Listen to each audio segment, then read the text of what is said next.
حضرت آدم علیہ السلام سے جو خطائے اجتہادی ہوئی وہ حکمت الہی تھی، کیونکہ آپ کو زمین پہ آنا تھا، تو وہ سارا ایک سلسلہ ہوا۔ شیطان نے آ کے قسم کھائی کہ آپ یہ کھا لیں دانا تو آپ یہ یاد نصیب ہوگی۔ آپ جانتے تھے کہ اللہ کی جھوٹی قسم کوئی نہیں کھا سکتا، حکمت الہی کے تحت آپ نے اس کو کھایا۔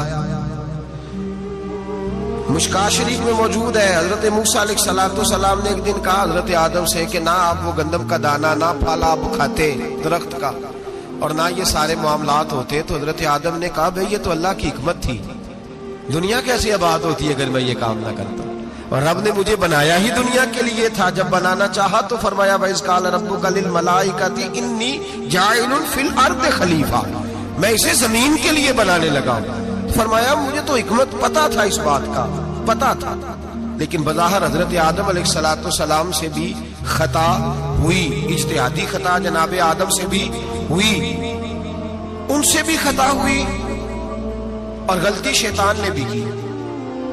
حضرت آدم علیہ السلام کی وہ خطا تو ہم خطا کو گنتے ہی نہیں۔ حضرت آدم علیہ السلام سے خطا نہیں ہوئی بلکہ اللہ کی حکمت پوری ہوئی۔ میری بات کی سمجھ آ رہی ہے آپ حضرات؟ حکمت الہی، اللہ کی حکمت پوری ہوئی، لیکن بات سمجھنے کی ہے اور بات غور کرنے کی ہے اور بات توجہ دینے کی ہے۔ شیطان نے بھی غلطی کی لیکن قیامت تک کے لیے لعنتی قرار پایا۔ بڑی غور کرنا اور بڑی احتیاط سے بات سمجھنا، غلطی شیطان نے کی، قیامت تک کے لیے لعنتی قرار پایا۔ بظاہر خطا حضرت آدم سے بھی ہوئی لیکن اللہ نے ساری انسانیت کا باپ فرما دیا۔ رب کریم نے نبی بنا لیا، اولی العزم پیغمبر بنایا اللہ کریم نے۔ بظاہر تو حضرت آدم علیہ السلام سے بھی خطا ہوئی، لیکن میرے بھائی جو بات سمجھنے کی اور غور کرنے کی ہے، فرق کیا ہے؟ ادھر لعنت پڑ گئی، ادھر درجہ مل گیا۔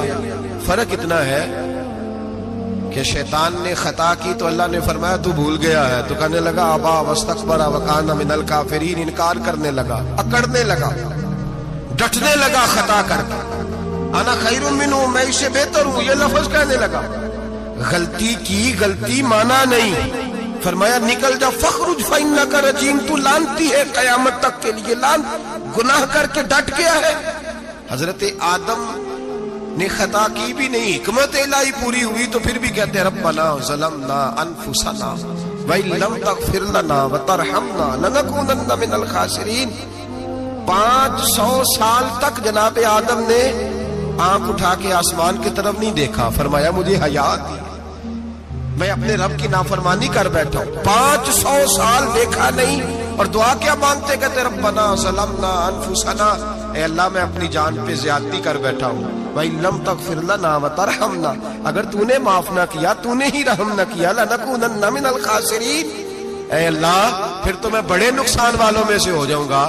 رب فرماتے ہیں جب اس نے کہا، جب اس نے اپنی غلطی کو مانا، آہوزاری کی، فَتَلَقَّى آدَمُ مِن رَبِّهِ کَلِمَاتٍ، اللہ نے خود ہی جناب آدم کو کچھ کلمے سکھائے، فرمایا چل اس طرح کر کے مجھ سے معافی مانگ۔ جب حضرت آدم نے معافی مانگی تو اِنَّهُ هُوَ التَّوَّابُ الرَّحِيمُ، فرمایا میں نے معاف بھی کیا ہے اور رحمتوں کے دروازے بھی کھول دیے ہیں۔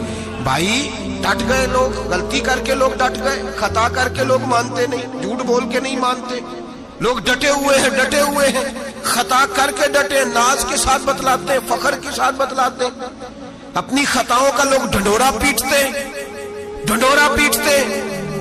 یہاں اخبار میں آئے دن پڑھو، بہت بڑا بیوروکریٹ، بہت بڑا تاجر، بہت بڑا صنعتکار، ٹیکس والے پہنچ گئے، صاحب ٹیکس دیجئے، کہتا میرا تو اپنا پیسہ ہی نہیں، میں تو لمٹ کا کاروبار کرتا ہوں، بینک کے ساتھ کام کرتا ہوں، علل اعلان، اعلانیہ کہہ رہا ہے میں تو وہی کام کر رہا ہوں بینک کے ساتھ، خود کہہ رہا ہے میں سود کا دھندا کرتا ہوں۔ میرے نبی کریم سید عالم علیہ السلام نے فرمایا ماں کے ساتھ زنا کرنے والا اتنا برا نہیں جتنا سود کا کاروبار کرنے والا برا ہے۔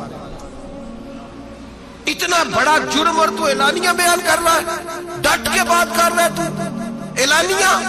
میرے نبی پاک نے فرمایا سود لینے والا، سود دینے والا، سود کا کاروبار کرنے والا، سود کی دستاویزات لکھنے والا، اس پہ گواہ بننے والا، سودی آدمی کو گھر میں پناہ دینے والا، جس کو پتا چلے یہ سودی ہے پھر بھی غصہ نہ کرنے والا، سودی کے ساتھ تعلق بنانے والا، سودی کے ساتھ راضی ہونے والا.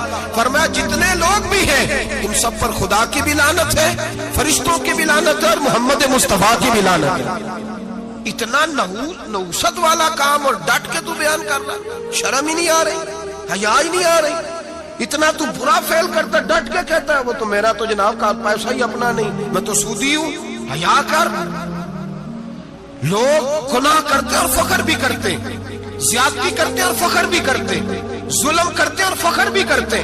میرے رسول کائنات سید عالم صلی اللہ تعالی علیہ وآلہ وسلم نے جس چیز کو اتنا برا، اتنا غلیظ کہا، اتنا گندا کہا، اس کو لوگ استعمال کر رہے ہیں. اور ساتھ پھر یہ صاحب بھی ہوتے ہیں، سیٹھ بھی ہوتے ہیں، رئیس بھی ہوتے ہیں، فنکار بھی ہوتے ہیں، ساتھ یہ اس کے باوجود یہ بہت بڑے ذمہ دار بھی ہوتے ہیں.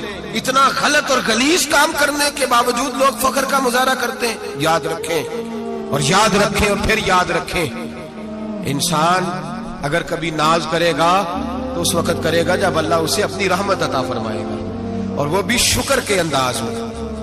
لوگ خطا کر رہے ہیں اور فخر بھی کر رہے ہیں، خطا کر رہے ہیں اور فخر بھی کر رہے ہیں. میرے نبی رحمت سید عالم صلی اللہ علیہ وسلم نے فرمایا ابن آدم کے ہر بیٹے سے غلطی ہو جاتی ہے لیکن ایک گناہگار بڑا ہی اچھا ہے. یا رسول اللہ گناہگار بھی ہے اور اچھا بھی ہے؟ فرمایا ہاں وہ گناہگار بڑا اچھا ہے، غلطی ہو گئی تو پھر ڈر گیا، پھر رونے لگا، پھر اللہ کی بارگاہ میں آہوزاری کرنے لگا، پھر شرمندہ ہونے لگا. فرمایا رب کریم بھی اس کے گناہ کو فوراً ہی معاف فرما دیتا ہے. لیکن یہاں لوگ ڈٹے ہوئے ہیں، گناہ کر رہے ہیں ڈٹے ہوئے، اتنی گالیاں نکالتے اور پھر نمازی کے نمازی، حاجی کے حاجی، صوفی کے صوفی، درویش کے درویش، اتنی بڑی. اور کاہے کا پیر ہے وہ؟ کاہے کا پیر ہے؟ جو گالی دیتا ہے، بد زبانی کرتا ہے، وہ پیر ہے؟